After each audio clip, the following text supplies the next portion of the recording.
이탈리아에는 이런 말이 있다고 합니다. 일단 게임이 끝나고 나면 왕과 졸은 다 같은 박스 안으로 들어간다.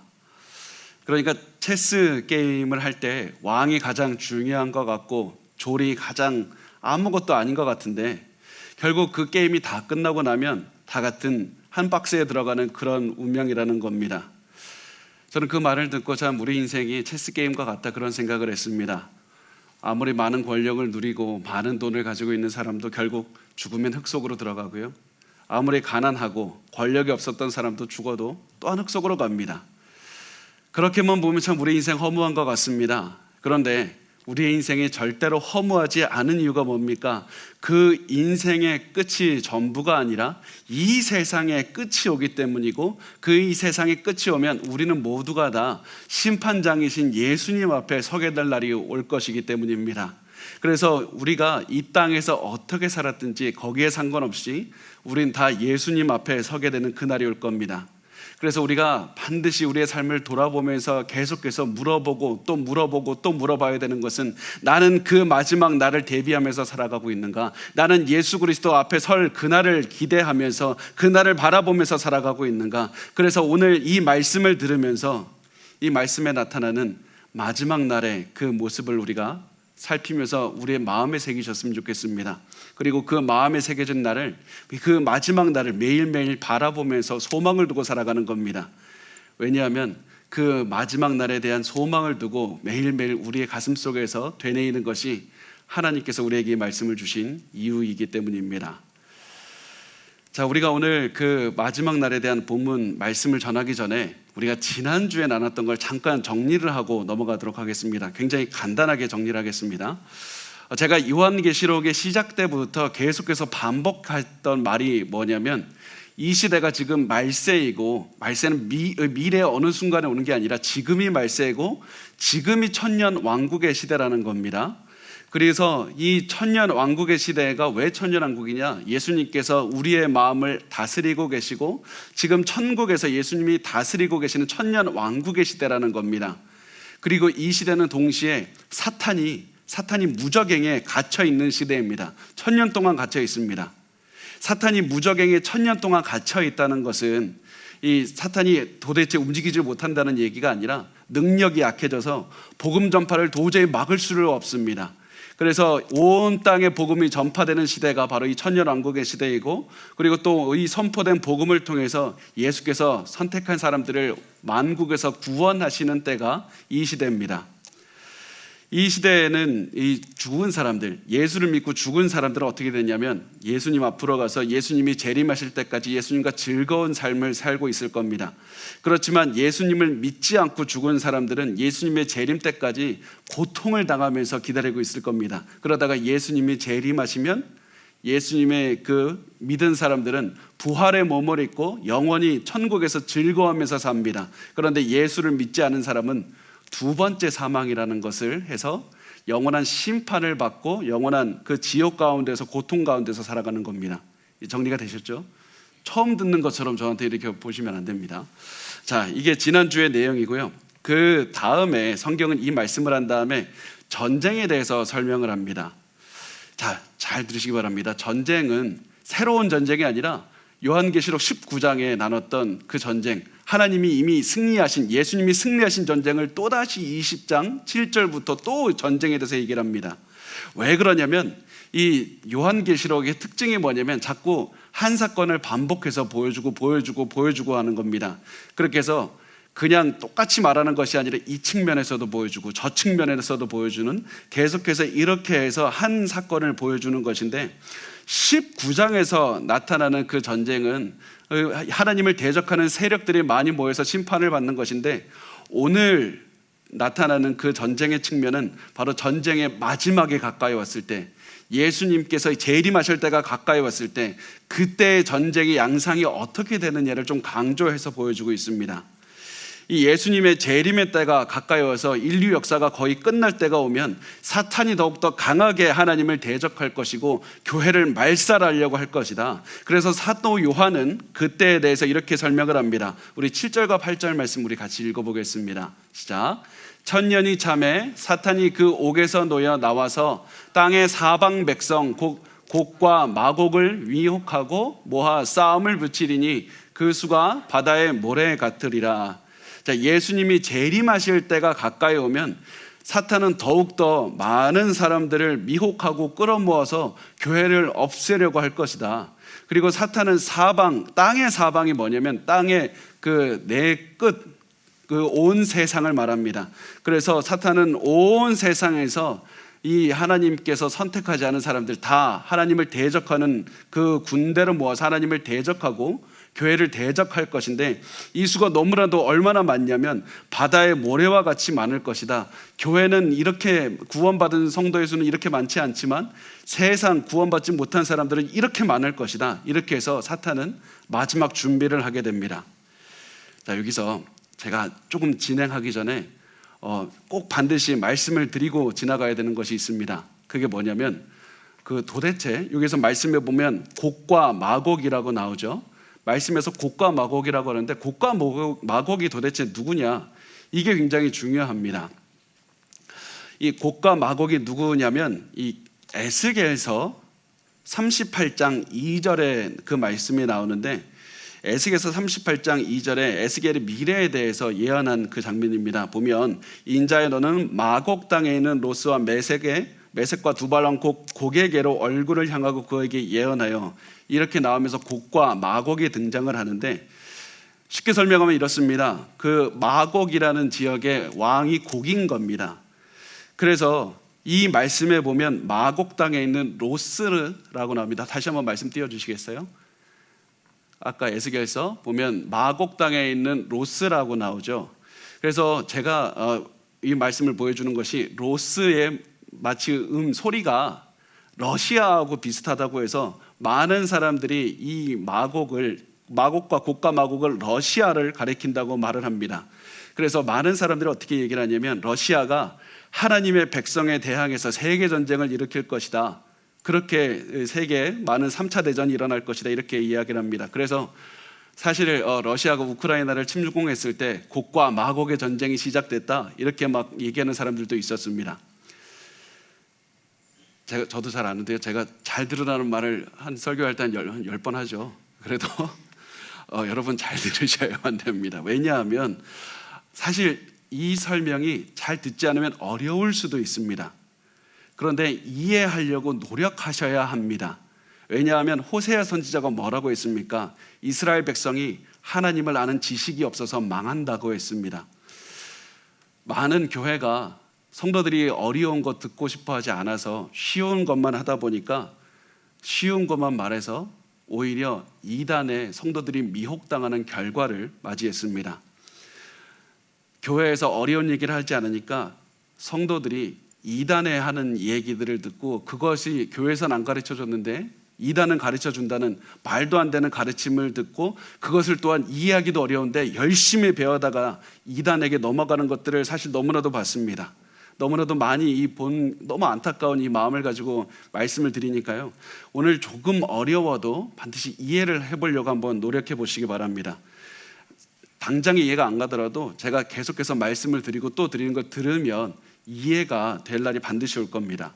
자, 우선 제가 말씀을 드리는 것은 곡과 마곡은 특별한 곳을 말하는 게 아닙니다. 하나님을 대적하는 모든 악한 세력을 그냥 곡과 마곡으로 이렇게 상징적으로 말한다고 보시면 되겠습니다.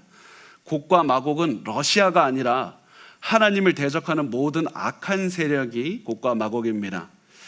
사실 곡과 마곡이 러시아를 지칭하지 않는다는 것은 사실 여러 가지 그 증거를 낼 수가 있습니다. 그런데 가장 기본적인 이유 한 가지만 말씀을 드리겠습니다. 자, 잘 들으세요. 러시아는 에스겔이 예언할 때 존재하지 않았습니다. 그게 가장 중요한 이유 중에 하나가 됩니다. 에스겔 선지자가 예언할 때 러시아라는 나라 자체가 없었습니다. 이게 왜 중요하냐면, 자, 성경의 예언을 이해하는 기본적인 원칙이 두 가지가 있습니다. 성경 예언을 이해하는 것.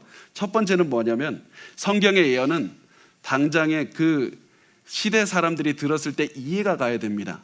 무슨 얘기냐면 에스겔이 이야기를 했을 때 그 사람들이 에스겔의 말을 듣는 그 바로 앞에 있는 사람들이 저 사람 무슨 얘기를 하는 거야? 그러면은 그게 예언이 아니라 성경은 항상 에스겔이 이야기를 했다면 그 이야기를 듣는 사람들은 다 그 시대 사람들이 이해가 가는 말이어야만 됩니다.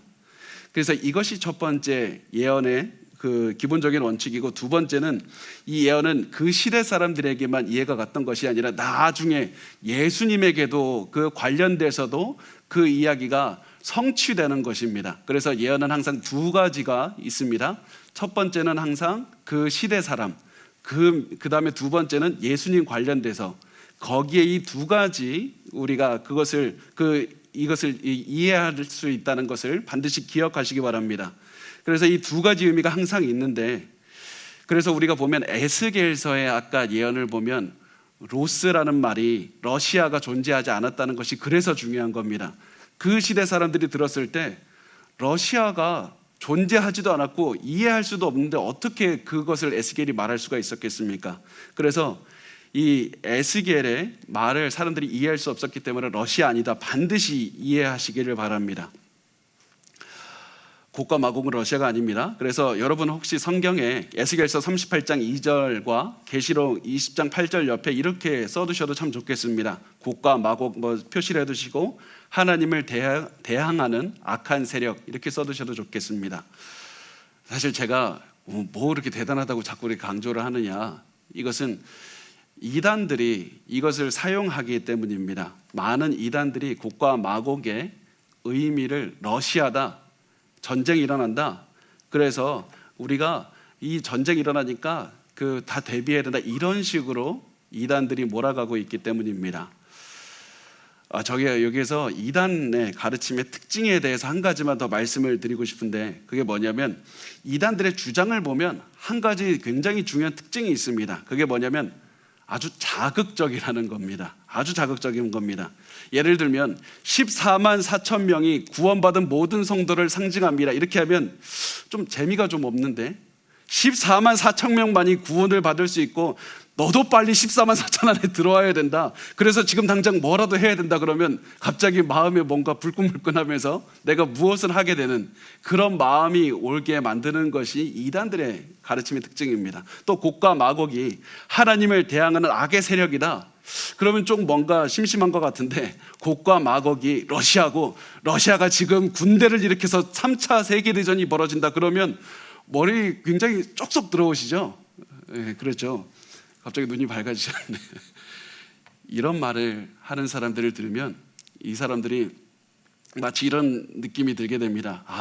목사들은 아무것도 모르나 봐, 신학교 교수들이 다 잘못 가르치고 있어, 이렇게 생각이 들게 만드는 사람들을 만나면 여러분, 그 사람들이 이단입니다. 그 사람들이 여러분 주위에 있으면 반드시 피하시고 주의하셔야만 됩니다. 여러분 아시겠죠? 그래서 곡과 마곡은 하나님을 대항하는 세력입니다. 자, 요한계시록 20장 9절과 10절 말씀 우리 같이 읽겠습니다. 시작. 그들이 지면에 널리 퍼져 성도들의 진과 사랑하시는 성을 두르매 하늘에서 불이 내려와 그들을 태워버리고 또 그들을 미혹하는 마귀가 불과 유황못에 던져지니 거기는 그 짐승과 거짓 선지자도 있어 세세토록 밤낮 괴로움을 받으리라. 자, 악한 세력은 최대한 모든 힘을 모아서 하나님의 백성을 둘러싸고 이제 공격하려고 합니다. 그런데 너무나도 허무하게도 이 하나님께서 하늘에서 그냥 불을 내려버리니까 그냥 없애버렸다, 이렇게 말씀을 합니다. 그리고 악한 세력을 미혹했던 그 사탄은 짐승과 거짓 선지자와 함께 결국에서는 산채로 유황못에 던져지고 거기서 영원히 멸망을 당할 것이다, 이렇게 말씀을 합니다. 그 다음에 이제 예수님께서는 사탄과 짐승과 거짓 선지자를 처벌한 다음에 이제 마지막 심판을 하시는데, 이거를 우리가 흔히 뭐라고 부르냐면 백보좌 심판이라고 합니다. 그러니까 흰색 보좌죠. 백보좌 심판이라고 하시는 이제 심판을 합니다. 계시록 20장 11절 말씀 우리 같이 읽어보겠습니다. 시작. 또 내가 크고 흰 보좌와 그 위에 앉으신 이를 보니 땅과 하늘이 그 앞에서 피하여 간데 없더라. 이 요한계시록 전체에서 굉장히 중요한 것 중에 하나가 보좌입니다. 보좌, 하나님의 그 위엄과 권세를 나타냅니다. 또 흰 보좌는 예수님 하나님의 영광과 거룩함을 나타내는 것이 흰색입니다. 지금까지 이 보좌에 누가 앉아 있었냐면 하나님 아버지께서 앉아 계셨습니다. 그런데 이제는 예수님께서 앉아 계신 겁니다. 그리고 예수님께서 이 보좌에 앉아서 모든 인류를 재판하십니다.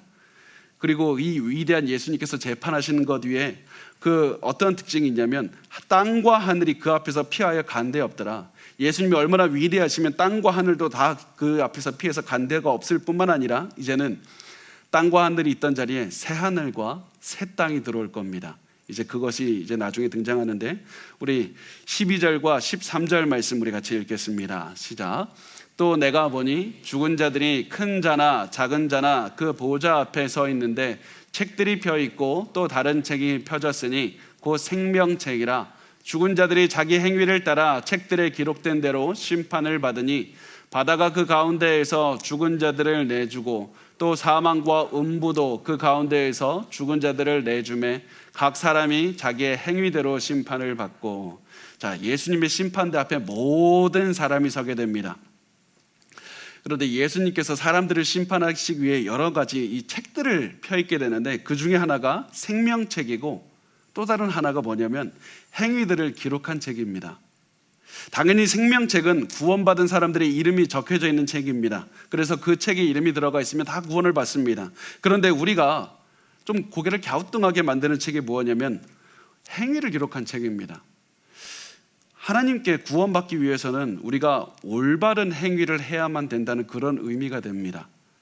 자, 그러면 우리가 구원받기 위해서는 믿음도 가지고 행위도, 좋은 선한 행위도 해야 됩니까?